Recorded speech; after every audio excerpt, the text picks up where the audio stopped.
نیکسټ سټپ زمونږ دا ده چې دغه قانون چې دا مونږ په کوټ کې هم چیلنج کوو. وزیر جنګلات چې کوم دی دغه د کور مخ ته به زمونږ درنه هم کېږي.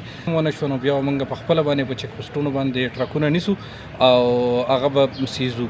بسم الله الرحمن الرحیم. نایانې کوم زمونږ احتجاج مظاهره چې وه هغه د اوسنۍ کوم ځنګلونه چې د سوات تقریبا په هر سیمه کې، په سیر تلیګرام کې، په ګلي باغ کې، په کالام کې، په مټه کې، دغه شان د مدین خواته تقریبا څونه کوم ځای کې چې ونه ده نو هلته کټایي روانه ده. نو دغه مختلف ځایونو باندې کټایي کېږي نو دغه خلاف و. دا کټایي اصل کې چې کله موږ دا شیر کړه نو د صوبایي حکومت په هغې باندې وضاحت راغی چې یاره دا د ووډلاټ اکټ چې کوم دی 2017 د هغې تحت موږ ولی شو دي. دا جنګلات چې زیات په شخصي ځمکو باندې وو او د هغې ټایم پوره شوی او کوم چې میچورټي لیول ورته وایي نو د هغې د وجې نه موږ کټ کړي دي.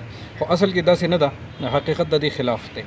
دغه دوی یو تور قانون جوړ کړی. اول خو دغه قانون چې کوم دی دا په خپله د ماحولیاتو 2014 قانون چې کوم دی د هغې خلاف دی. دغه شان د یونایټډ نیشن کلایمیټ چینج کوم کانفرنس چې شوی د 2022 د هغې هم خلاف دی. په خپله دغه قانون چې دی د دغې خلاف دی. بل دا چې دغه قانون په اړ کې چې دی اللیګل کټایي کوي. دغه قانون تحت دا دی چې یاره شخصي ځمکه باندې صرف د 30% ځنګل چې دی چې کله میچورټي لیول ته ورسي نو د هغې د کټ کولو اجازت وي. خو داسې نه وي، دوی د 30% اجازت ورکړي او په هغې کې 100% ونې دغه کې کټ کړي. بل دا چې دی هغه کوم میچورټي لیول چې یاره 22 انچ چې کوم دی ډي بي ایچ هغې ته وایي د نختر او 24 د دیار.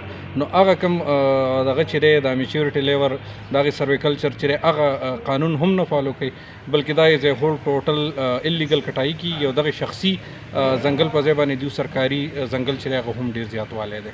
دا ځنګل چې کوم دی د دې خلاف چې کوم دی دا زموږ اولنی سټپ و. موږ چې دی پرامن واک وکړو، احتجاج هم وکړو. نیکسټ سټپ زموږ دا ده چې دغه قانون چې دا موږ په کوټ کې هم چیلنج کوو. د ملګري وکیلانو سره خبره شوې ده.